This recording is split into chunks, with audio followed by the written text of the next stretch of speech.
live in interesting times. Today's stories. West African leaders push for single currency. L'écho devait venir Clashes erupt as Hong Kong protesters vent at China border traders. A grenade attack hits Ukraine TV channel set to air a Putin documentary. Drought damages pine trees in France's Vosges Mountains. De la sécheresse et des chaleurs de l'année dernière, c'était l'année la plus chaude jamais enregistrée. Lights for Liberty rally at the U.S. Embassy in Mexico City. En contra de la política opresiva que hoy. Californians protest President Trump's policies on migrants. We welcome immigrants. We welcome the puddled masses. Protesters gather outside a detention center in Florida. Be as loud and as vocal as we can to oppose what's going on to detain children. Plus, for EBC Sports, Pacquiao talks strategy for Thurman. To throw that, and then we have to be very, very careful on that, and then I think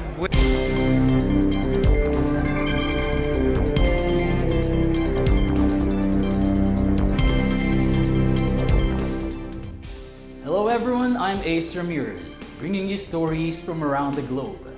And this is Eagle News broadcasting from Washington, D.C.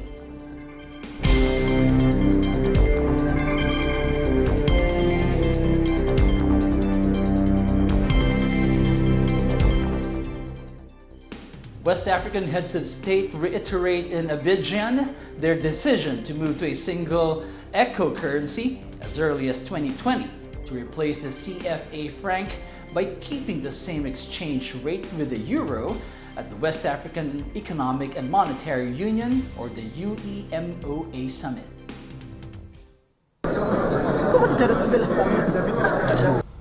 La conférence se félicite des progrès réalisés dans la mise en œuvre de la monnaie unique de la CEDEAO qui ont permis notamment de retenir le terme éco pour le nom de la dite monnaie commune. Ivory Coast President Alassane Ouattara said last week Western African countries who meet conditions should declare together whether they will join a common currency for the region by 2020. The idea of a common West African currency was first proposed almost 3 decades ago in the hope of boosting cross-border trade and economic development. But talks have been dogged by disagreements over what some see as the African version of the euro. Last month, the 15-member Economic Community of West African States, known as ECOWAS, agreed to call the planned currency ECO.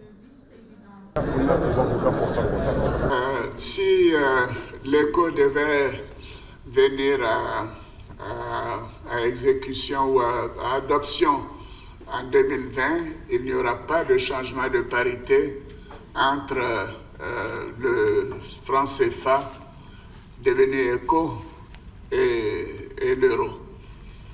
Aujourd'hui, le taux de change de l'euro par rapport au franc CFA est de 655,9. Et bien sûr, si les chefs d'État décidaient l'année prochaine de changer le franc CFA en éco parce que nous avons respecté tous les critères de convergence, ce taux ne changerait pas dans l'immédiat. Mais nous considérons que ce taux de change fixe vis-à-vis de l'euro a bien servi nos économies, maîtrise l'inflation, nous permet d'avoir des taux de croissance les plus élevés du continent et nous permet également d'améliorer la gouvernance dans tous les secteurs et surtout les meilleures conditions de vie pour les populations. 8 ECOWAS countries, Benin, Burkina Faso, Guinea-Bissau, Ivory Coast, Mali, Niger, Senegal, and Togo, jointly used the CFA franc. They are moved to the single European currency and were gathered in an organization called the West African Monetary Union, or WAMU. But the 7 other ECOWAS countries have their own currencies, none of them freely convertible. ECOWAS leaders have already acknowledged that the 2020 target date is unlikely to be met, but have vowed to push on, while accepting there are numerous stumbling blocks. Analysts see one major problem is Nigeria, the region's economic powerhouse, which would dominate any future currency zone and has been skeptical about its benefits.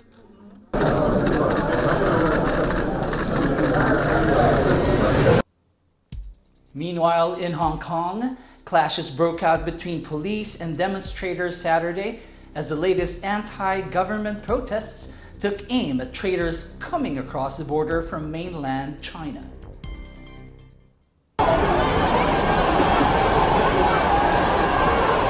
Police used pepper spray and batons against masked protesters in Sheung, a town near the border with China, after thousands marched to complain about parallel traders. Sheung boasts dozens of pharmacies and cosmetic stores that are hugely popular with mainland merchants who snap up goods in Hong Kong, where there is no sales tax, and resell them across the border. Reports said protesters used bottled water to clean their eyes of pepper spray, while one demonstrator was bleeding from a head wound. While parallel traders bring business to regions near the border, they are also a source of tension for locals. 74-year-old protester Siu Hokian said, and I quote, "It's really annoying. The rent has gone higher. Other small shops and restaurants can't survive. The whole region has become a place serving for parallel traders instead of local residents." Images broadcast by local media showed most of the shops in Sheung were shuttered ahead of the protests, with demonstrators forcing the few still open to close.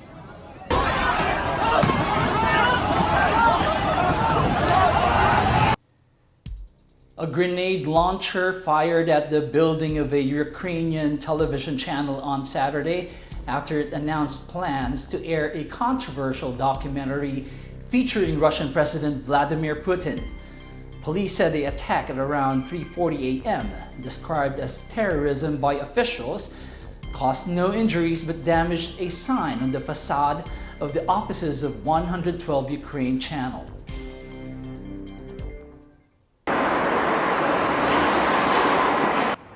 Police officers tightened security controls in the capital, Kiev, in a bid to detain the person responsible.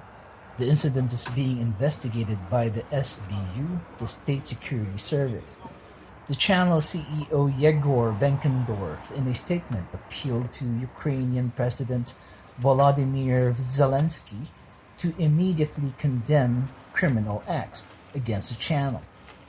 Benkendorf said, and I quote, "You must state clearly and decisively that no one should use force against media in Ukraine."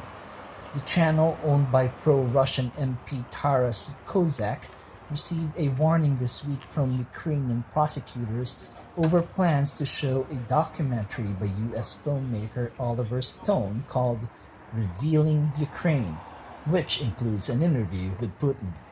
In the documentary, Putin and pro-Russian politician Viktor Medvedchuk comment on events in Ukraine. The owner of 112 Ukraine channel, Kozak, is considered to be a close ally of Medvedchuk, a controversial figure because of his ties to Putin. Kiev has been fighting a war against Moscow-backed separatists in eastern Ukraine since 2014. Ukraine's Prosecutor General Yuri Lutsenko on Thursday described the documentary as a Russian propaganda film and said everyone involved in its broadcast would be called in for questioning. On Friday, 112 Ukraine had warned its team had received a direct threat of physical attack from radical organizations due to the documentary, which was due to be shown next week. The channel has now canceled the broadcast, saying it was to avoid possible sanctions end criminal prosecution.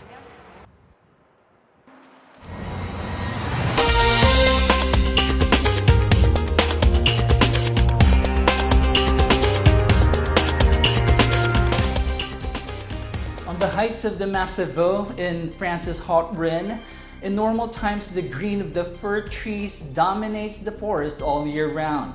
Now more and more Vosges fir trees are dying on their feet, killed at an accelerated rate by drought and heat, which threaten the forest.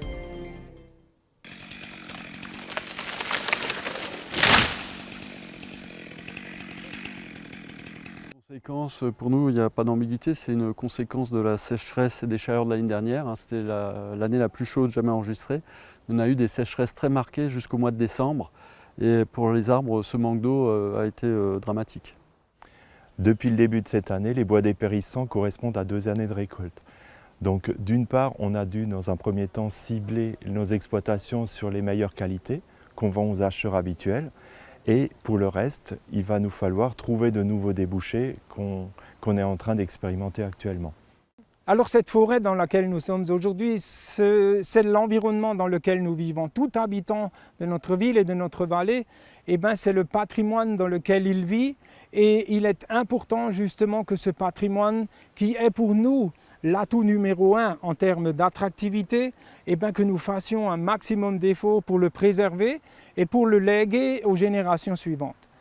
Pour se préparer à l'avenir, en fait, les forestiers tablent sur 2 solutions. D'une part, l'adaptabilité des arbres, puisqu'ils ont une capacité génétique assez forte. Et d'autre part, nous allons artificiellement ramener des essences qui viennent par exemple du bassin méditerranéen et qui supportent beaucoup mieux la chaleur. When we come back, Lights for Liberty rally at the U.S. Embassy in Mexico City.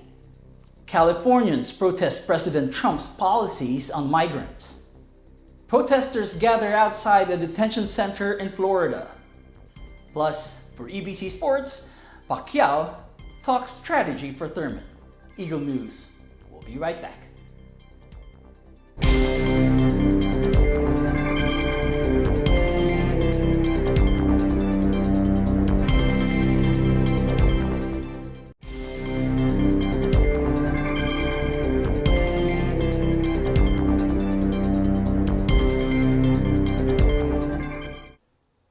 Welcome back, you're watching Eagle News, I'm Ace Ramirez. People, including US and Mexican citizens, take part in a Lights for Liberty rally at the US Embassy in Mexico City to demand Border Patrol facilities and migrant detention centers in the United States be closed down.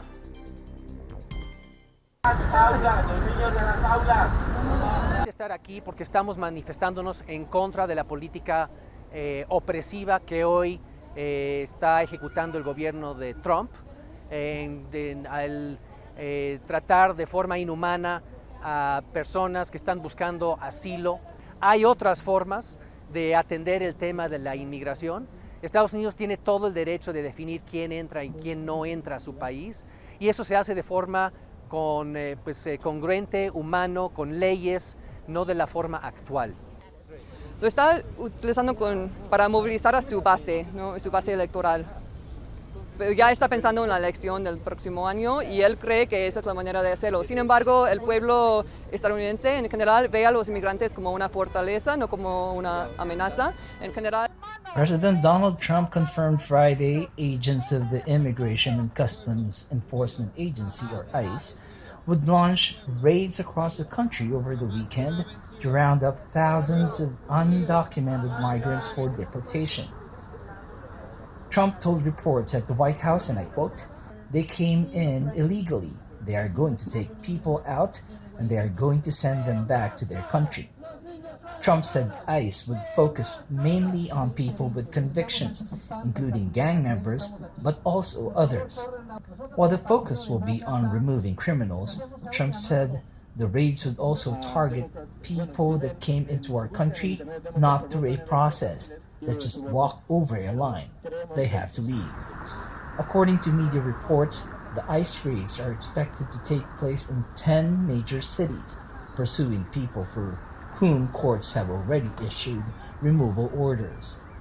The report said they could potentially target families who have been inside the United States for many years, with homes, businesses, and US-born children.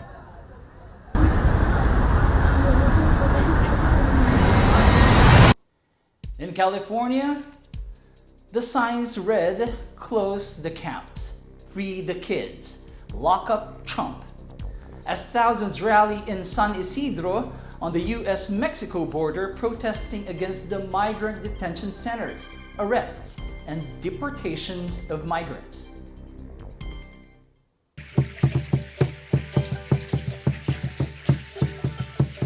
As a country, it is our motto. We welcome immigrants. We welcome the huddled masses. What Trump has done to our country is turned it upside down, turned it inside out. The definition of concentration camp is holding people who are not criminals for racist or ethnic reasons. That is what's happening right now. I encourage everybody to look up the definition of concentration camp. We have concentration camps in America right now. Las personas que están aquí, muchos de ellos tienen ya décadas trabajando, metiendo dinero en el seguro social, pagando sus vivas, ¿no? Invirtiendo en este país, y ahora quieren sacarlos simplemente porque no tienen ese papel. You have the rights to stand up or say no to any entrance if they're trying to get into your house. So I think spreading knowledge is the key to killing the fear. Migrant communities and immigration and rights activists around the country were girding for the raids.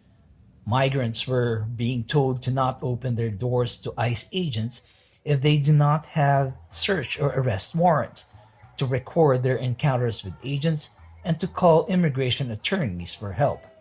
Democrats warned the Trump administration Thursday about breaking up long resident families with members who are inside the country legally. House Leader Nancy Pelosi called the ICE plan heartless and said Sundays are when many Hispanic immigrant families are in church. Pelosi said, and I quote, "These families are hardworking members of our communities and our country. This brutal action will terrorize children and tear families apart." Pelosi added, "Many of these families are mixed status families," referring to families who include members in the United States legally and illegally, such as migrants with children born inside the country. Abolish ICE! Abolish ICE! Abolish! According to the Pew Research Center, there are about 10.5 million undocumented migrants in the United States, and 2/3 have been in the country for more than 10 years. In Florida, protesters gather outside a detention center in Homestead as the Trump administration's crackdown on illegal migrants intensifies.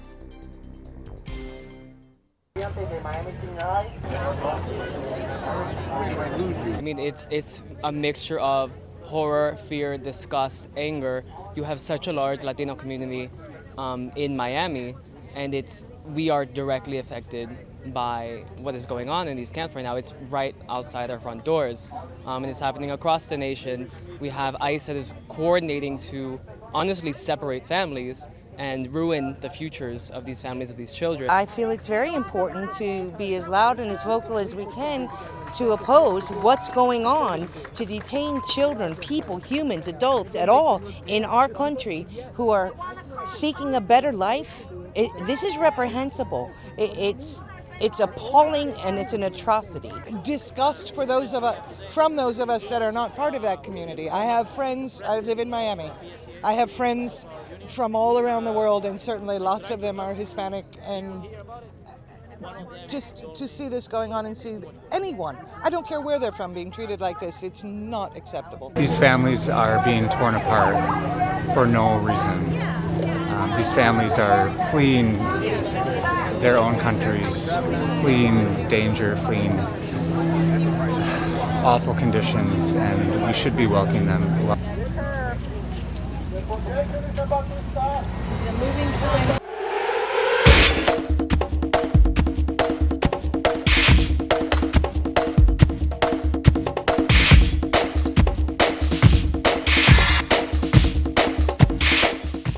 as Manny Pac-Man Pacquiao prepares for his fight against Keith Thurman.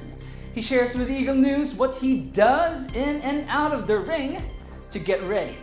Eagle News correspondent Alan Basalaje got up close to the champ. Let's take a look.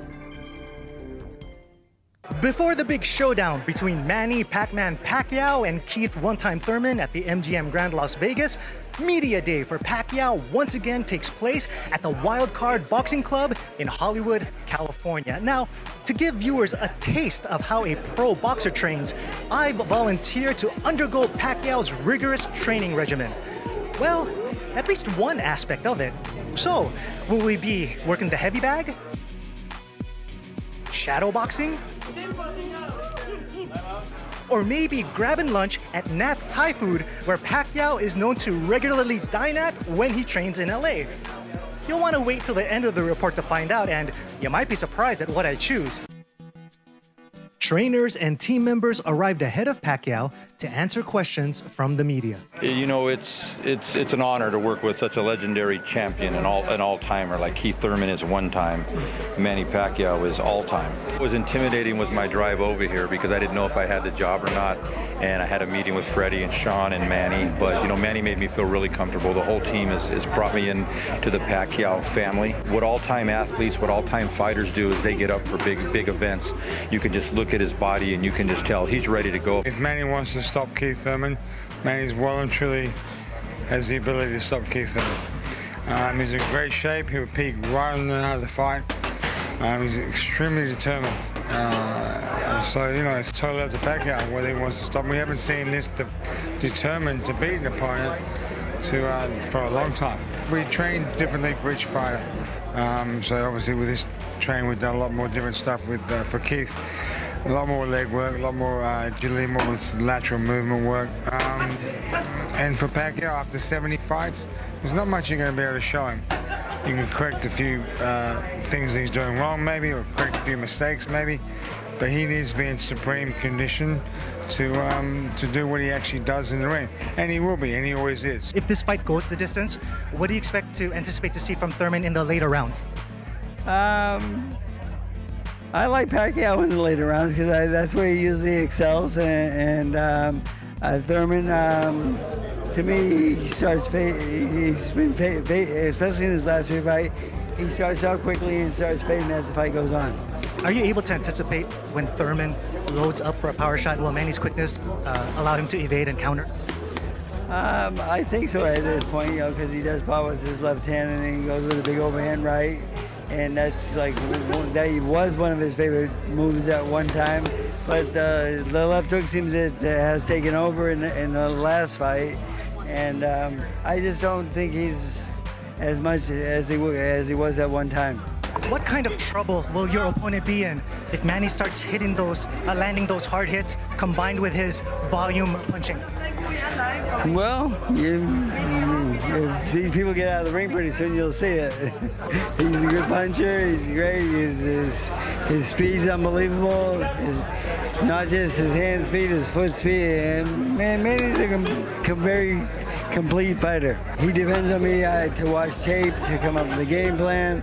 And then we sit down and talk, and because Manny gets really bored watching TV. Like someone asked him, "Do you watch TV?" He doesn't watch TV. He's too active. That's too slow for him. He'd rather be out playing basketball. He likes darts and he's good at darts. Yes, he did lose to Ricky Hatton in the last throw though. But that was a while ago. But he won the fight though. Next, it was time for the main event of Media Day to enter the ring. We asked Manny Pacquiao what are some of his opponent's strengths that he has to be prepared for on July 20. Well, his left hook and right hook, he loves to throw that, and then we have to be very careful on that. And then I think with my fastest footwork, fastest hands, I can overpower that and move around like that and be aggressive. He's throwing punches outside, so I'm throwing punches inside. How have your beliefs guided you inside and even outside the ring? Oh, I have faith to God that He will protect me. Not only me, but even my opponent also, and the fighters that are going to fight on that night. Praying to God that will bless us and protect us all. Will there be karaoke after the fight? Celebration. A bona fide superstar and 8th division champ, Manny Pacquiao has certainly earned the right to hang up his gloves. But even after all his accomplishments, the Pac-Man's passion for the sport hasn't diminished. And on July 20, he aims to pit his experience, conditioning, and will against a tough opponent in Keith Thurman, and to prove once more that he deserves to stand toe-to-toe with the boxing world's finest. Reporting from Hollywood, California, I'm Alan Basoyahe for Eagle News, and I'm 1 with 25. Taste like I'm gonna need more training. Thanks, Alan. That is today's Eagle News. Join us again tomorrow for stories that matter to you. Visit our websites at eaglenews.net and eaglenewslive.com. Follow us on Twitter at twitter.com/eaglenews and Facebook at facebook.com/eaglenews. Thank you for watching. I'm Ace Ramirez. I'm 1 with 25.